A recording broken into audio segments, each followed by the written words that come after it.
লৰা ছোৱালীক আমি চৰকাৰী চাকৰি দিম কোনেও মোক বিশ্বাস কৰা নাছিলে।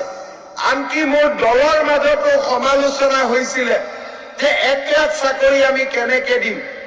হিমন্ত বিশ্ব শৰ্মাই যেটো প্ৰতিশ্ৰুতি দিলে ভৱিষ্যতে আৰু আমি অসমত ইলেকশ্যন খেলিব নোৱাৰিম, তেনেকুৱা এটা ধাৰণা আমাৰ দলৰো একাংশ কাৰ্যকৰ্তাৰ মাজত আছিল। কিন্তু আজি চাওঁতে আমি ৯৭,০০০ যুৱক যুৱতীক নিযুক্তি দিলো, আৰু অকল নিযুক্তি দিয়াই নহয়, নিযুক্তিৰ নামত থকা দালালিৰ বজাৰখনো আমি সদায় কাৰণে নোহোৱা কৰি পেলালো। আজি বিপুৰীয়া সমষ্টিত ৭০০-৮০০ ল'ৰাই চৰকাৰী চাকৰি পাইছে, এটকাও ঘোষ দিবলগীয়া হোৱা নাই।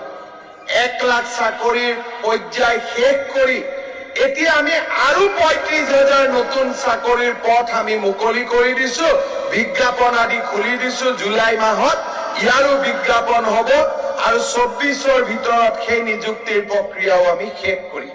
প্ৰতিশ্ৰুতি দিছিলো 1 লাখ, হয়তো ২০২৬লৈকে যাওঁতে ই ১.৫ লাখ পাৰ হৈ যাবগৈ। এই ধৰণে আজি আমি অসমখনক সজাই পৰাই তুলিছো।